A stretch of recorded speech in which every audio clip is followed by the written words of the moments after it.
A paz do Senhor, meus irmãos, do grupo Amigos da Bíblia. Hoje é o dia 16 de 90 dias de leitura do Novo Testamento e hoje vamos falar sobre Marcos, capítulo 7 e o capítulo 8.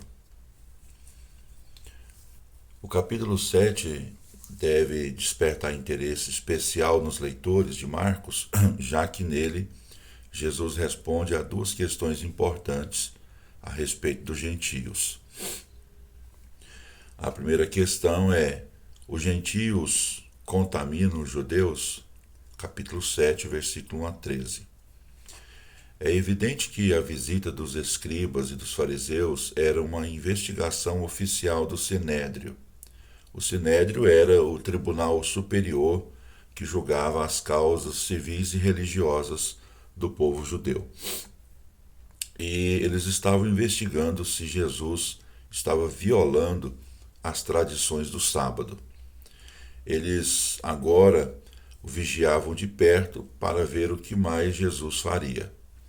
Nesse caso, era a violação da tradição deles em relação ao cerimonial de lavagem de mãos.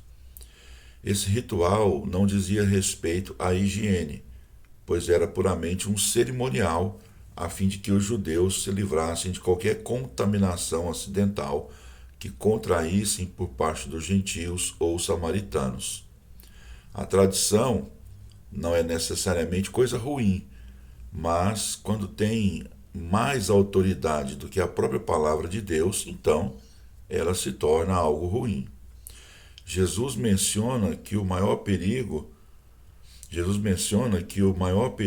é a hipocrisia. Obedeceremos às tradições com palavras e obras, porém fracassaremos em servir a Deus de coração. Qual que é a lógica disso? Isaías já falava sobre isso no capítulo 29 e o versículo 13. Devemos observar também os passos desses perseguidores de Jesus e dessas pessoas que negligenciam a palavra de Deus. Primeiro, se afastam da palavra de Deus, de acordo com o versículo 8, e depois rejeitam a palavra de Deus, de acordo com o versículo 9, e por fim, invalidam a palavra de Deus em suas vidas, de acordo com o versículo 13. Os fariseus, escondendo-se em suas tradições, eram capazes de negar ajuda aos próprios pais. No versículo 11, Jesus cita a questão do Corban. O Corban significa oferta para o Senhor e dizia respeito às leis lá de Números capítulo 20. Jesus, porém, não parou na exposição da hipocrisia dos judeus. Ele também expôs o coração deles, conforme está no versículo 14 até o 23. Os judeus não se contaminavam pelas coisas externas ao ter contato com os gentios, mas com as interiores, por causa de seu coração pecaminoso. Os discípulos estavam tão no escuro a respeito disso quanto as pessoas comuns, e Jesus teve de explicar a verdade a eles em particular. A frase que aparece no capítulo 7, versículo 19, considerou ele puros todos os alimentos, significa: tornou todos os alimentos limpos. Essas são palavras de Marcos e devemos considerá-las como um comentário a respeito dos ensinamentos de nosso Senhor. Mateus capítulo 7, versículo 21 até o 22, apresentam uma lista que convence qualquer pessoa honesta de que o coração humano é enganoso, mais do que todas as coisas, e desesperadamente corrupto. Jeremias capítulo 19, versículo 9. Jeremias capítulo 17, e o versículo 9. Apenas o sangue de Jesus Cristo pode purificar o coração do pecador e transformar o pecador em nova criatura. A segunda questão que aparece no capítulo 7 está no versículo 24 até o 37. Os gentios são menos importantes que os judeus? Jesus visitou duas regiões de predominância gentia, Tiro e Sidom, versículo 24 até o 30, e a região de Decápolis. Decápolis vem de duas palavras gregas, deca e polis, que significa 10 cidades. Versículo 31 até o 37. Onde ministrou a uma mulher e também a um homem. A lei judaica separava os judeus dos gentios, não porque os judeus fossem melhores, mas porque eram diferentes em seus relacionamentos com o Deus da aliança que eles tinham com ele. Jesus derrubou o muro da separação e acabou com a distância espiritual, tornando assim os crentes gentios e judeus um em Cristo Jesus. O apóstolo Paulo fala sobre isso na Epístola aos Efésios, capítulo 2, versículo 11 e 12. Observe que Jesus curou a filha da mulher à distância e o surdo e gago longe da multidão. A mulher, por ser gentia, não tinha o direito concedido pela aliança de chamar Jesus de filho de Davi. Não obstante, ela chamou-o de Senhor, e sua súplica foi atendida. Jesus não foi rude com ela, ele apenas estava testando e fortalecendo a fé daquela mulher. No versículo 27, a palavra cachorrinhos refere-se aos filhotes. Jesus não a chamou de cachorro, da forma que alguns judeus dirigiam-se aos gentios, e ela foi rápida em aprender a palavra dele e argumentar com base nela. As duas ocasiões em que Jesus se maravilhou com uma grande fé envolviam gentios. Mateus capítulo 8, versículo 10 e Mateus capítulo 15, versículo 28. O homem, versículo 21, versículo 31 até o 37 de Marcos 7, não podia ouvir nem falar, mas as pessoas tinham certeza de que Jesus podia curá-lo. Já que o homem não podia ouvir a palavra e assim fortalecer sua fé, nem orar verbalmente, o Senhor usou a saliva e o toque para encorajar a fé daquele homem. Jesus não queria que as pessoas o seguissem por causa dos milagres. No entanto, quanto mais ele pedia que guardasse silêncio a respeito dos milagres, mais elas falavam. Vamos para Marcos capítulo 8. Decápolis, como a gente já disse, significa 10 cidades. Era uma liga de 10 cidades que funcionavam como um país dentro de um outro.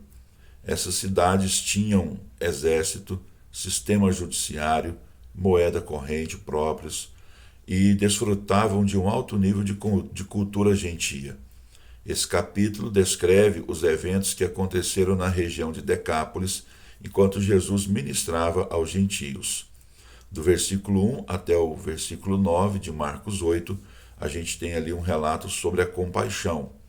Sempre que Jesus via as multidões necessitadas, sentia-se movido pela compaixão e desejava e queria sempre ajudá-las. A gente pode ver isso em Marcos, capítulo 6, versículo 34, Mateus 9, versículo 36, Mateus 14, versículo 14.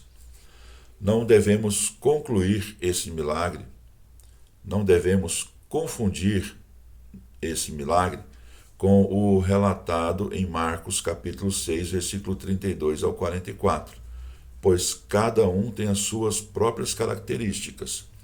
Marcos capítulo 6, versículo 32 até o 44, o milagre se dá nos seguintes aspectos ou características.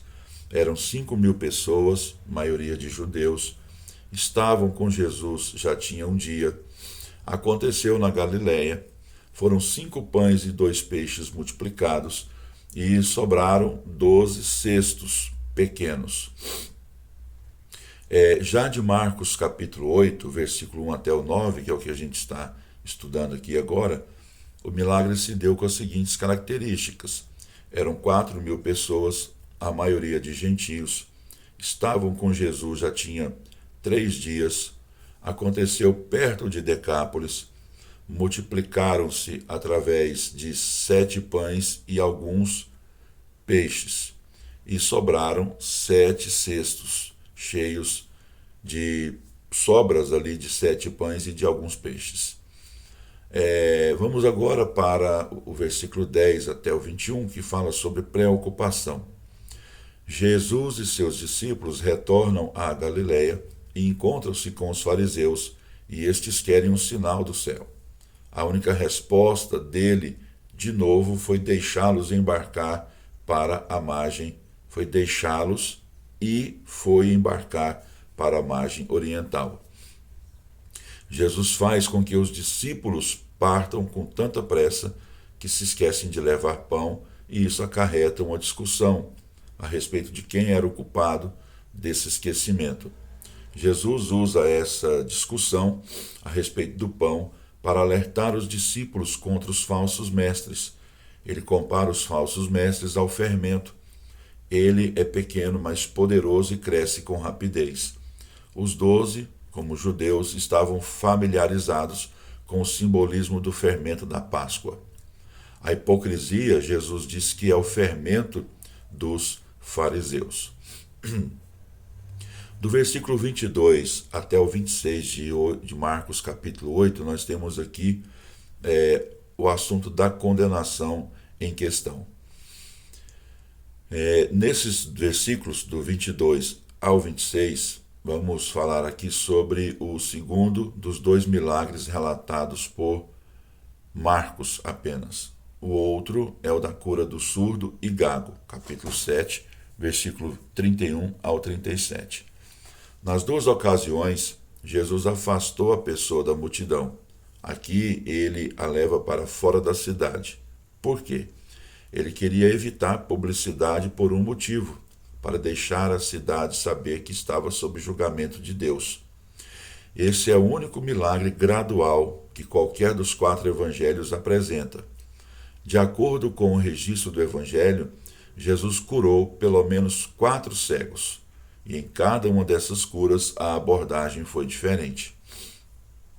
Do versículo 37 até o 33, o assunto agora é a crucificação. Embora anteriormente Jesus tivesse falado acerca da sua morte, essa é a primeira vez que Jesus fala abertamente a seus discípulos que ele ia morrer e ressuscitar no 3º dia. Depois os irmãos leiam o capítulo 9, versículo 30 até o 32, capítulo 10, versículo 32 até o 34 de Marcos.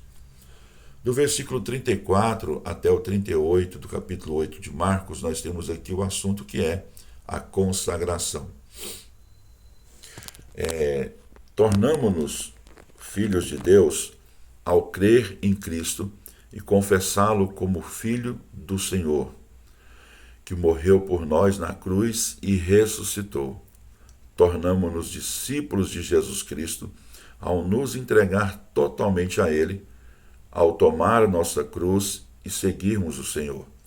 Se vivemos para nós mesmos, perdemos nossa vida, e Ele sente vergonha de nós. Contudo, se vivemos para Cristo, salvamos nossa vida e glorificamos a Ele. O discipulado salva-nos da tragédia de desperdiçar nossa vida. Embora haja sofrimento em tomar a cruz e seguir Jesus, esse sofrimento sempre leva à glória. Então, encerra aqui o nosso vídeo de hoje, lembrando os irmãos que os comentários desse vídeo são extraídos e adaptados conforme que a necessidade do comentário bíblico Wiersbe. Então, que Deus abençoe os irmãos e até o próximo vídeo.